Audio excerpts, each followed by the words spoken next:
부활의 은혜가 함께 예배하는 사랑하는 모든 가족들에게 넘치기를 주님의 이름으로 축원합니다. 참 오늘이 부활절, 실로 가슴이 벅찬 날입니다. 예수님의 탄생을 기준으로 해서 기원 전, 기원 후로 나누는데 예수가 누구이기에 그 이름 하나가 역사의 기준이 되는 것이며 또 역사의 물줄기가 되는 겁니까? 물론 예수는 출생부터 특별한 유일무이한 하나님의 아들이시고 세상에서 33년을 사셨는데 그 중에서 공생애를 사신 기간은 3년밖에 되지를 않습니다. 이 기간 동안에 예수님이 하신 일은 실로 역사를 바꾼 놀라운 일들이었습니다. 갈릴리 변방에서 활동하시면서 세리나 가늠한 여인과 같이 부정한 자라고 정죄받는 자들, 그리고 나병 환자나 혈로 환자 등과 같이 버려지고 소외받는 사람들과 함께 어울리시고 또 각종 병든 자를 고치고 죽은 자를 살리고 풍랑을 잔잔하게 하시고 그리고 배고픈 자를 배불리 먹이셨습니다. 뿐만 아닙니다. 예수님의 말씀을 들은 무사람들이 그의 교훈에 깜짝 놀랐는데 이는 그가 가르치는 것이 권위 있는 자와 같고 서기관들과 같지 않았기 때문입니다. 여기에서 놀라다, 이 말은 쇼크를 받는다는 뜻이기도 하지만 넋을 잃다, 정신을 잃다, 이런 뜻까지 포함하고 있습니다. 예수에게서 못 보던 사건을 보게 되고 또 못 들었던 말을 듣게 되고 요즘 말로 듣보잡이라고 하지요. 듣도 보도 못한 예수라고 하는 청년이, 저 갈릴리 촌뜨기 청년이 해성과 같이 나타났습니다. 놀라운 일을 행합니다. 정신을 잃게 만듭니다. 도대체 저 예수가 누구이기에? 그래서 저들은 쇼크를 받은 거지요. 이 정도면 예수는 하나님의 아들 메시아임을 증명하기에 충분하다 하겠습니다. 그런데 여기에서 우리는 착시 현상에 주의해야 합니다. 이런 예수님의 쇼킹한 사건이 하나님의 아들 메시아 되심의 보충 자료는 될 수 있어도 결정적이며 완벽한 증거는 아닙니다. 만약에 예수님의 생애가 죽으심으로 끝났다면 그가 행하였던 쇼킹한 일들이 2000년 후에 우리들에게 무슨 의미가 있겠습니까? 2000년 전에 저 유대 땅에 예수라고 하는 사람이 있었다. 그는 처녀의 몸을 빌려 세상에 오셨고 33년의 짧은 생애를 살면서 많은 기적을 일으켰고 또 훌륭한 교훈을 남겼다. 그러다가 억울하게 정치적인 누명을 쓰고 십자가의 처형을 당했다. 그런데 놀랍게도 그가 죽은 후에 그를 따르던 제자들이 그의 유지를 받들어 열심히 포교해서 오늘까지 엄청난 교회의 부흥을 이루었다. 온통 과거에 있었던 이야기들이 전부인데 오늘의 나와 어떤 연관성을 찾을 수가 없습니다. 그것이 아니라면 기독교는 이 질문에 답을 할 수 있어야 합니다. 2000년 전 유대나라에 충격을 주었던 그 예수가 오늘 우리와 무슨 상관이 있는가? 이 질문에 답을 할 수 없다면 성경은 한낱 고전이요, 기독교는 과거에 있었던 한 위인을 추모하는 종교밖에는 아무것도 아닐 겁니다. 그렇다면 예수는 역사상 등장했던 많은 영웅들과 무엇이 다르단 말인가요? 숱한 신들, 숱한 영웅들, 그들이 남긴 위대한 공적을 인정해서 기념비를 세우며 추모는 하지만 그러나 우리는 그를 진리라고 믿지는 못합니다. 저들은 모두 자신들이 진리라는 사실을 역사 앞에 입증하지 못한 채 죽었기 때문입니다. 복잡한 것이 아닙니다.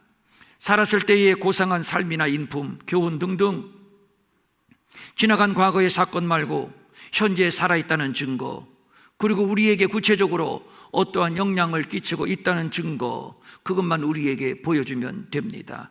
그러면 우리는 그가 누구이든지 진리로 믿을 것이며 그에게 우리는 인생을 걸 수 있습니다. 만약에 그렇지 않다면 당신들은 추모의 대상은 될 수 있어도 우리의 믿음의 대상은 되지를 못합니다. 이것은 기독교도 예외는 아닙니다. 기독교가 과거 예수라는 한 젊은 위인을 추모하는 종교가 아니라면 예수가 지금 살아있다는 그 증거를 우리에게 보여주어야 합니다. 기독교가 이 증거를 보여줄 수 있나요? 우리에게 진실로 그가 살았다는 증거를 보여줄 수 있는가 말입니다. 물론이지요. 기독교는 과거를 울고 먹는 죽은 종교가 아닙니다. 충분히 입증할 수 있으니 바로 부활입니다. 부활은 단지 임사체험 정도가 아니라 죽었다가 다시 살아난 사건이요, 다시 죽지 않는 사건을 말합니다. 한 예로, 나사로가 죽은 지 나흘 만에 살아나기는 했지만 그것을 부활이라고 말하지 않습니다. 왜냐하면 다시 죽었기 때문입니다.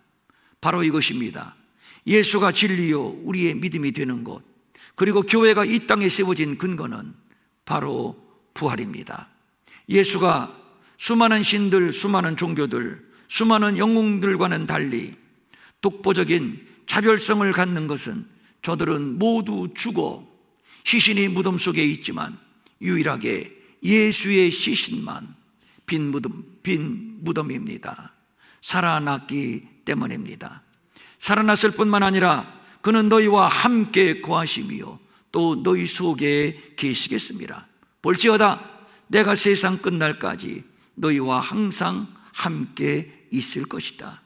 지금 우리 안에 계셔서 우리와 함께 하시는 이 예수, 그래서 예수는 부활이요 생명이신 산자요, 우리도 그를 믿어서 죽어도 살고 영원히 죽지 않는 산자가 되는 것입니다. 부활을 말하려면 먼저 죽음을 입증해야 합니다. 부활은 죽음을 전제로 한 것이기 때문입니다.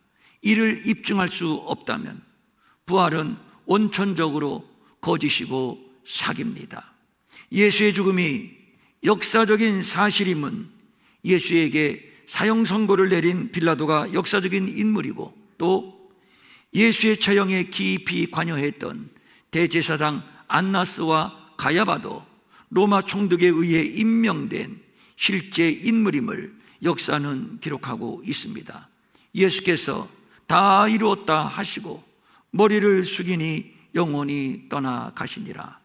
이렇게 죽으신 예수를 군인들이 다시 창으로 찔러 확인 사형을 감행했습니다.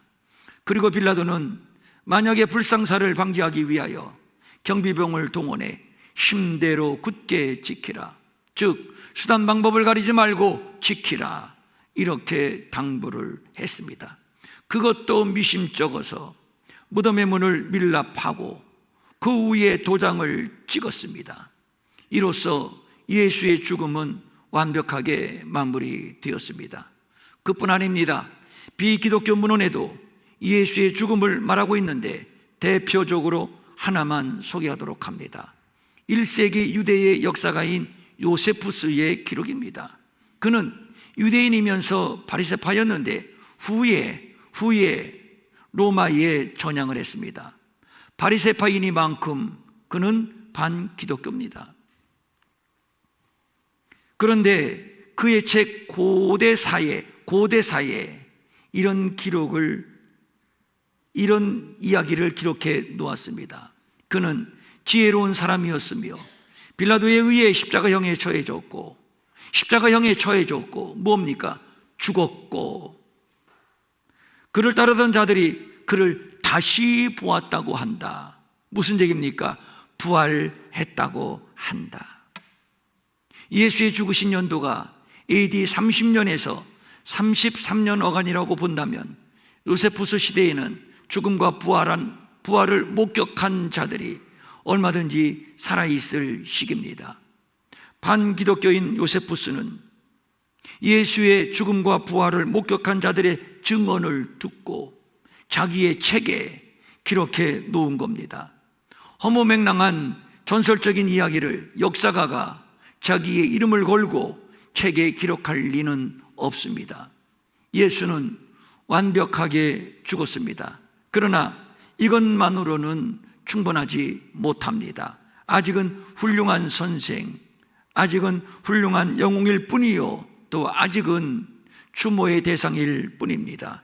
진정 예수가 진리라면 진정 예수가 우리의 구주가 되기 위해서라면 죽은 자가 아니라 산 자라는 것도 입증해 주어야 합니다. 과연 기독교는 이를 입증할 수 있을까요? 당연합니다. 사실 죽음보다도 부활을 입증하는 것이 훨씬 더 쉽습니다. 증거들이 너무도 확실하고 넘치기 때문입니다.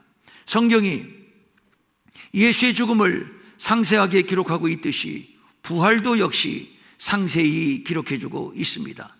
예수님이 죽으시고 3일째 되는 날 아침에 막달라 마리아를 비롯한 3명의 여인들이 무덤을 찾았습니다. 예수님의 시신에 향유를 발라드리기 위해서입니다. 그런데 저들이 무덤을 향해 가면서도 한 가지 걱정거리가 있었습니다.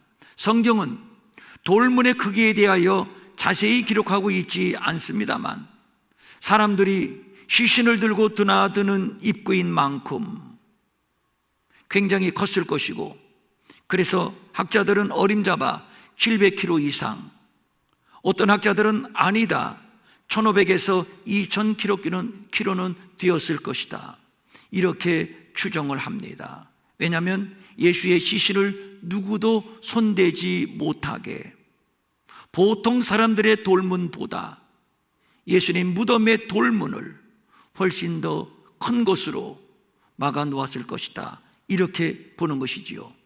이 정도의 무게라면 3명의 여린 여인들이 옮기기에는 불가능할 것인데 이것이 여인들에게는 걱정이었습니다.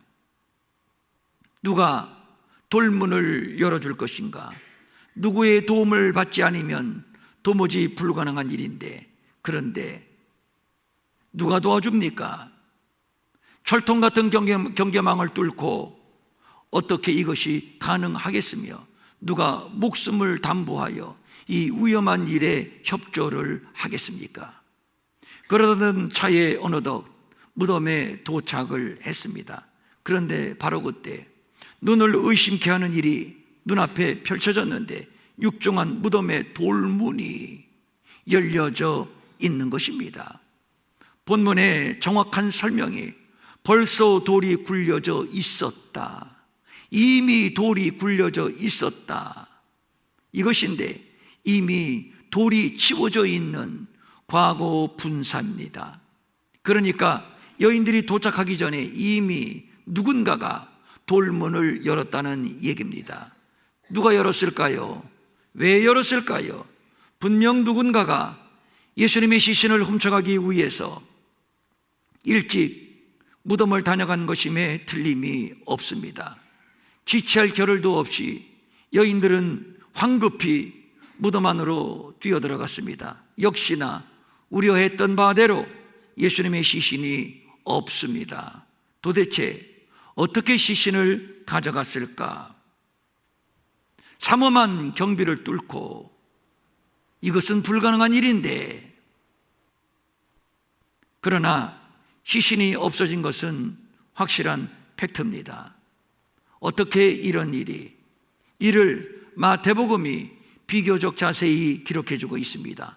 큰 지진이 나며 주의 천사가 하늘로부터 내려와 돌을 굴려내고 그 위에 앉았는데 그 형상이 번개 같고 그 옷은 눈같이 희건을 지키던 자들이 그를 무서워하며 떨며 죽은 사람과 같이 되었다. 지진은 성경에서 하나님이 나타나시는 현현의 경우에 많이 사용을 했고, 천사는 하나님이 부리시는 영물입니다. 그런데 천사들의 형상이 번개 같고 옷은 눈같이 희었고, 이에 군사들은 천사들의 모습에 압도되어서 죽은 자처럼 되어버리고 말았습니다. 이제 의문은 풀어졌습니다. 시신이 없어진 것은 전적으로 하나님의 사건입니다. 하나님이 지진을 일으키셨고, 하나님이 군사들을 죽인 자처럼 만들어 버렸고, 하나님이 돌문을 여셨고, 하나님이 죽은 자 가운데서 예수를 다시 일으키신 것입니다. 그러니까 잠시 기절했다던가 누가 와서 시신을 훔쳐갔다고 하는 것은 성립될 수 없는 억지 가설에 불과한 것이지요. 정녕 그런 것이라면 무덤을 지키는 군사들이 속수무책으로 지켜보고만 있을 리 없었을 겁니다. 그것은 직무유기요, 직무태만, 오히려 그로 인해서 자신들이 무덤 안으로 들어가야 할 겁니다. 훗날 제자들이 나가서 부활하신 예수님을 전할 때에 이 점을 분명히 밝혀주었습니다. 너희들이 거룩하고 의로운 일을 거부하고 생명의 주를 죽였도다. 그러나 하나님이 죽은 자 가운데서 그를 살리셨으니 우리가 이 일의 증인이라. 아주 확실하고 아주 명쾌합니다. 너희들이 예수를 죽였다. 이에 대하여 누구도 생사람 잡지 마시오. 우리가 언제 죽였소이까? 부정하지 않았습니다. 이것은 팩트입니다. 그러나 그 예수를 하나님이 다시 살리셨소이다. 이 말 한마디에 저들은 가슴을 찢고 통에 자복합니다. 이것도 팩트입니다. 우리는 이 일의 증인이라. 직접 보고 직접 확인했다는 얘기입니다. 제자들의 증언은 계속됩니다. 그런즉 확실히 알지니 너희가 십자가에 못 박은 이 예수를 하나님이 주와 그리스도가 되게 하셨느니라. 진정 예수께서 부활하셨으니 우리의 주와 그리스도가 되심이 분명하고 그래서 그를 믿는 자마다 영생을 얻게 하려 하심이라. 이것이 진리요, 이것이 복음이요, 이것이 곧 우리의 믿음입니다. 그러면 여기에서 궁금한 것이 또 하나 있습니다. 하나님은 왜 아주 복잡하게 예수를 죽게 하시고 다시 살리셨는가 말입니다. 그럴 거라면 아예 죽지 않게 하면 될 것을, 여기에는 그렇게 하실 수밖에 없는 하나님의 깊은 뜻이 있습니다. 우리말에 호랑이를 잡으려면 호랑이 굴로 들어가야 한다는 말이 있습니다. 사단이 왕노릇하는 세상에서 우리를 구원하기 위하여 사단이 왕노릇하는 세상에 하나님의 아들이 친히 육신을 입고 오셨고 죄와 사망에서 우리를 건지시기 위하여 죄와 사망의 자리로 친히 내려가신 것입니다. 그것이 바로 십자가요, 바로 무덤입니다. 명쾌하지 않나요? 이를 바울은 또 말하고 있습니다. 한 사람으로 말미암아 죄가 세상에 들어오고 죄로 말미암아 사망에 들어왔나니 이와 같이 모든 사람이 죄를 지었으므로 사망이 모든 사람에게 이르렀느니라. 죄와 사망, 이것은 피해갈 수 없는 인간의 불가항력적인 운명입니다. 고상한 인품, 어떤 신, 어떤 종교를 들이대도 죽음 앞에서는 속수무책, 오금이 저리고 그리고 절망입니다. 본문에서 우리는 죽음 앞에 선 인간의 탄식, 인간의 신음소리를 듣게 됩니다. 누가 우리를 위하여 돌문을 굴려 주리요. 우리의 힘으로는 도저히 불가능하다는 것, 따라서 누가 돌문을 대신 굴려 주어야 한다는 겁니다. 이 말은 단순히 돌문에 대한 푸념이라기보다는 죽음 앞에 선 초라한 인간의 모습, 두려워 떠는 인간의 읊조리는 탄식, 절규가 아니겠습니까? 죽음 앞에 직면한 인간, 두렵습니다. 공포가 밀려옵니다. 어디 죽음뿐이겠습니까? 우리 모두의 인생 가운데는 어찌할 수 없는 돌문이 다 있습니다. 너무 무겁습니다. 너무 버겁습니다. 그래서 우리는 탄식합니다. 누가 이 돌문을 굴려주리요. 나는 돌문을 굴릴 힘이 없고, 그렇다면 누가 이 돌문을 굴려주어야 하는데, 그런데 누가 굴려줍니까? 아무리 봐도 없습니다. 그래서 한숨, 탄식, 절망, 자포자기가 밀려옵니다.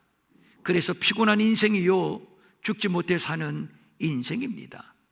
내면의 깊은 치유되지 않은 상처, 돌이킬 수 없는 상처, 질병의 문제, 물질의 문제, 자녀의 문제, 부부의 문제, 노후의 문제, 어디 그뿐인가요? 반복되지 않는 죄의 유혹, 속절없이 무너지는 연약함 등등. 나는 왜 이 정도밖에 안 되는가? 하나님이 나를 잊으셨는가? 정녕 하나님이 나를 버리셨는가? 비참합니다.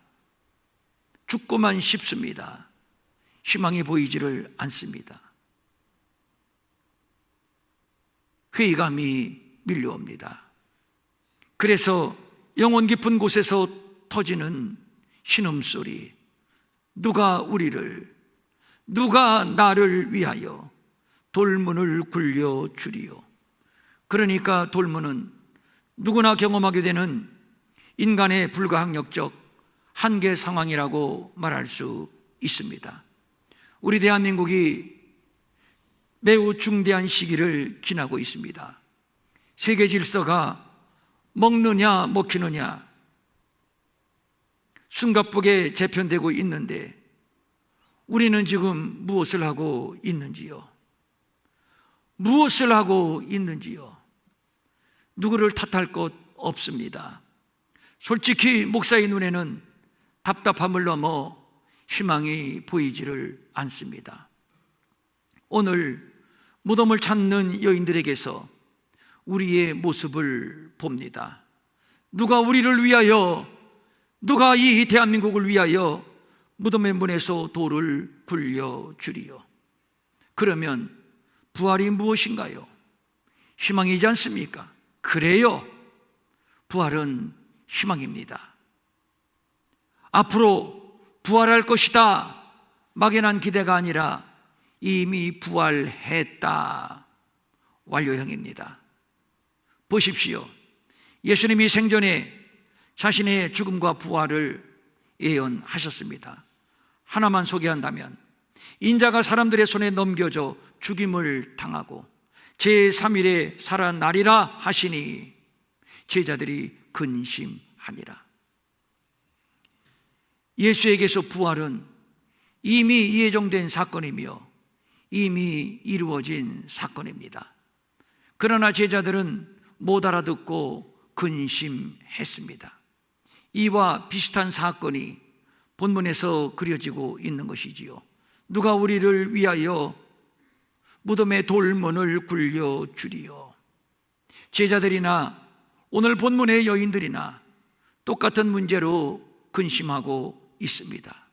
또 우리들의 근심이기도 합니다. 무덤의 돌문, 그런데 여인들이 무덤을 찾았을 때는 이미 돌문은 열려졌고 예수님은 이미 부활하셨다는 사실입니다. 이미 먼저 진작에. 알고 보니 여인들은 괜한 근심을 했고 괜히 불안에 떨었던 겁니다. 제자들이 엠마오로 내려가기 전에 예수님은 이미 부활하셨고 또 다른 제자들이 문을 닫아놓고 떨고 있습니다만 그 전에 이미 예수님은 부활하셨습니다. 단지 저들이 부활을 보지 못했을 뿐이요 부활을 믿지 못했을 뿐입니다. 육중한 돌문, 누가 돌문을 열어주리요. 그런데 말입니다. 눈을 들어 본즉 벌써 돌이 굴려져 있는데 그 돌이 심히 크더라. 이미 진작에 돌문은 열려져 있습니다. 그러면 여인들이 열려진 돌문을 어떻게 확인했나요? 눈을 들어 본즉, 눈을 들어 본즉, 이 말은 위를 쳐다 본즉 이 뜻입니다. 고개만 들기만 하면, 위를 쳐다보기만 하면, 즉 하나님을 쳐다보기만 하면 돌은 이미 굴려져 있음을 확인할 수가 있습니다. 문제는 무덤만 보고 돌문만 보기 때문에 절망하고 있는 것이지요. 돌이 심히 크더라. 700km 이상이라고요? 아니 1500, 2000km는 될 것이라고요?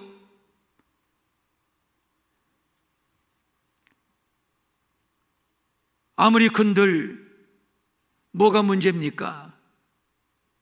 이미 지진은 났고, 이미 돌문은 열려졌고, 이미 예수님은 부활하셨는데, 이미 승리했고, 문제는 이미 해결되었는데 말입니다.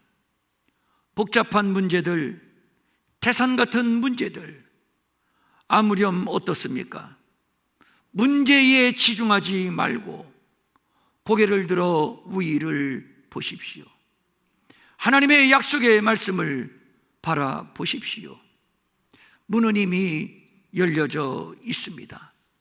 이미 응답은 되었고 이미 문제는 풀어졌습니다. 돌에 맞아 죽는 현장에서 스데반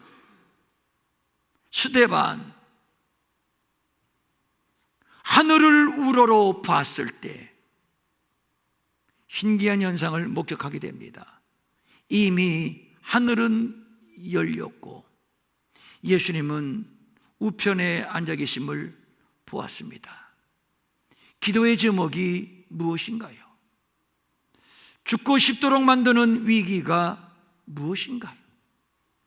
무엇이든 상관없습니다. 살짝 고개만 들어 위를 보면 문이 열려져 있음을 확인하게 될 겁니다. 이것이 바로 부활 신앙입니다. 놀라운 반전입니다. 그렇습니다. 부활은 반전입니다. 저들은 예수를 죽인 것으로 상황이 종료된 줄 알았습니다. 그러나 반전이 일어났으니, 위대한 반전이 일어났으니 그가 살아나셨고 여기 계시지 아니하니라. 천사는 이어 계속 말합니다. 예수께서 너희보다 먼저 갈릴리로 가시나니 너희가 거기서 배우리라 하라. 예수님이 더 이상 무덤에 계시지 않으니 우리도 무덤 안에 있을 이유가 없습니다.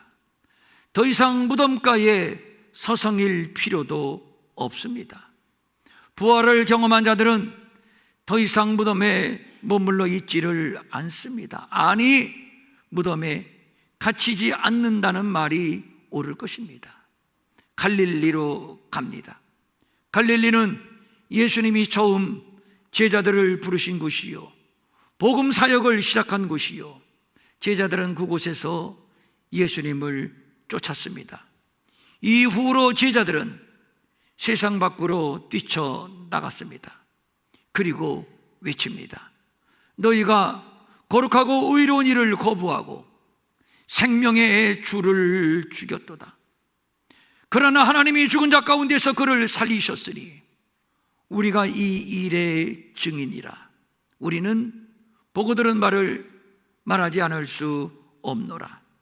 바보가 아닌 이상, 정신 나간 바보가 아닌 이상 죽은 자를 위하여 목숨을 걸 자는 없습니다.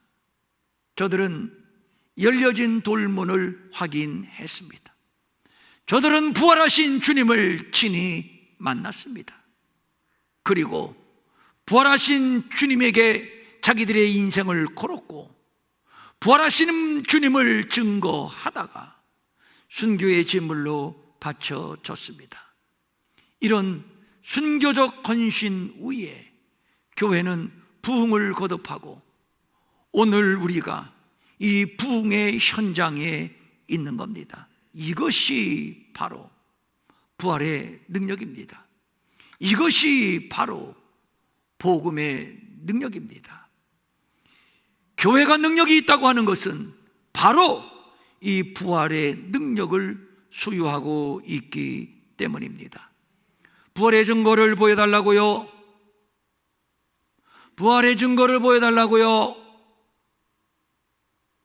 우리가 바로 증거입니다.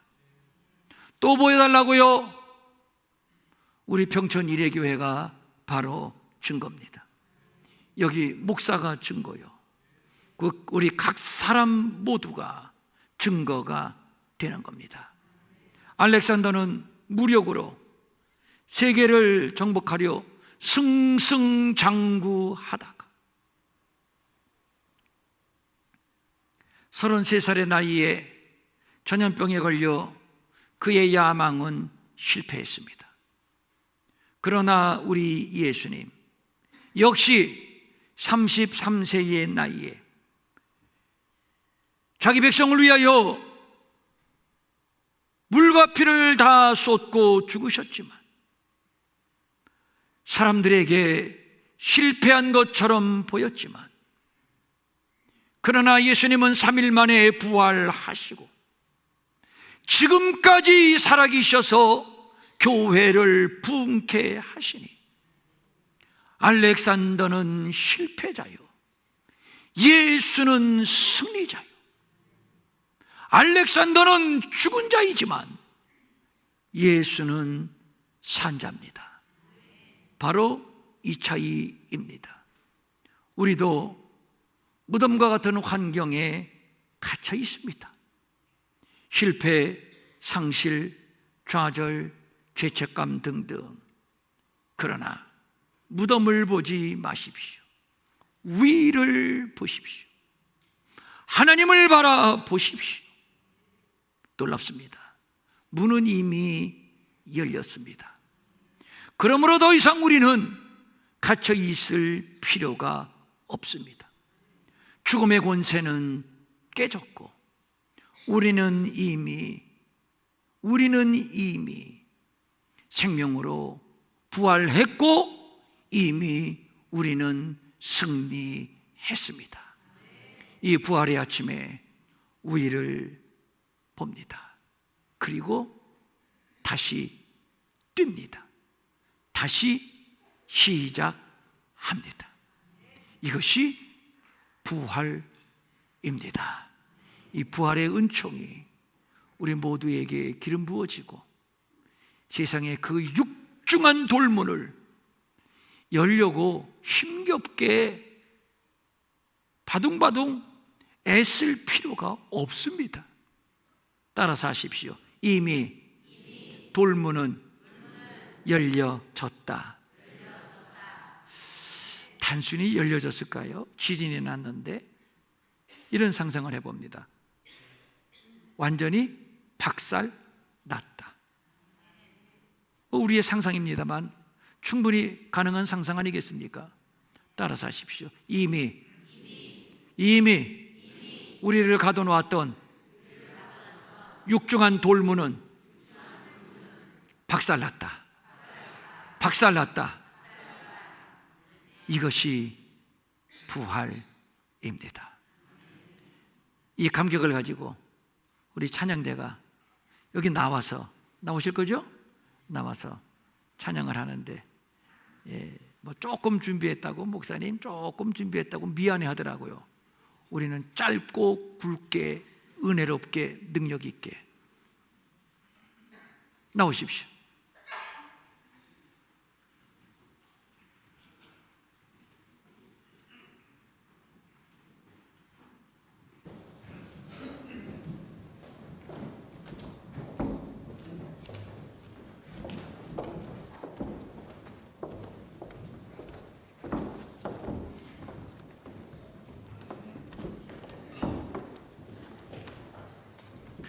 저는 아까 깜짝 놀랐어요. 우리 일회교회에 연예인 합창단이 왔나?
제가 꽂네요.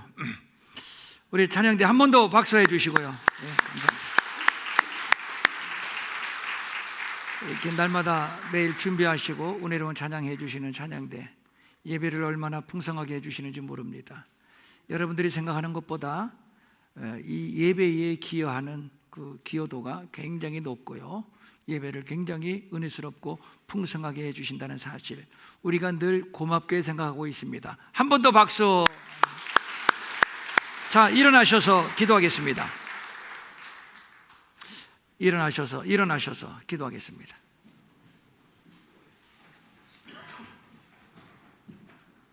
하나님 아버지, 예수님 부활, 사망과 음부의 권세를 이기신 능력, 그리고 영원히 사는 소망, 예수님이 이 은혜를 우리에게 주신 것, 이것을 기억하며 기념하는 감사하는 부활절, 우리의 예배를 받으신 줄로 믿습니다. 우리 찬양대의 찬양을 받아주시고 우리의 감사의 고백을 받으신 줄로 믿습니다.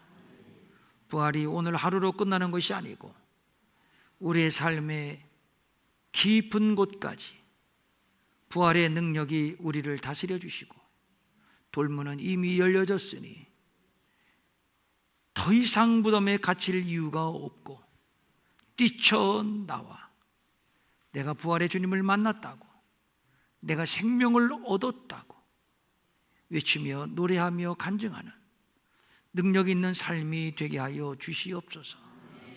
기름 부어 주시옵소서. 우리를 하나 되게 하여 주시고 이 부활의 터 위에 세워진 아름다운 이 교회가 더 능력 있게 열방 땅 끝까지 부활의 복음을 전파하게 하여 주시옵소서. 감사한 마음으로 각종 예물 주님 앞에 올려드립니다. 감사합니다. 감사합니다. 주일헌금, 주정헌금 11조, 감사헌금, 선교헌금, 장학헌금, 구제헌금 주님 받아주시고 특별히 오늘 부활절 헌금 주님 앞에 올립니다. 우리가 이번에 드려지는 헌금은 아브라함의 자손 이스라엘 선교를 위해서 쓰기로 뜻을 정했습니다. 귀하게 쓰여지고 그 땅을 위로하고 치유하고 그 백성들에게 부활의 복음을 증거하고 저들과 우리가 한 세 사람을 이루어 하나님 앞에 예배하는 그 복된 날을 소망하옵나니 주님, 이 예물을 주님 받아주시고 당신의 뜻을 온전히 이루어 주시옵소서. 오늘 오후의 예배에도 풍성한 은혜로 우리를 채워 주시옵시고 낙심한 자들 힘을 얻고 소망 가운데 새 능력으로 돌진하는, 세상을 이기는 하나님이 주시는 확신, 강력한 능력으로 오후 예배에도 더하여 주시옵소서. 마음은 원이지만 가진 것이 없어 드리지 못해 민망히 여기는 성도들을 위로하시고 저들에게도 물질 주셔서 한 가지로 주님 앞에 바치며 쓰며 도우며 사는 풍성함이 있게 하여 주시옵소서. 이제는 우리 주 예수 그리스도의 은혜와 하나님 아버지의 무한하신 사랑과 성령님의 감동하시고 위로하시고 안위하시고 능력 주시고 형통케 하심이 오늘 찬양대 그리고 함께 예배하는 모든 성도들 머리 위에 영원히 함께 하옵시기를 간절히 축원하옵나이다. 아멘.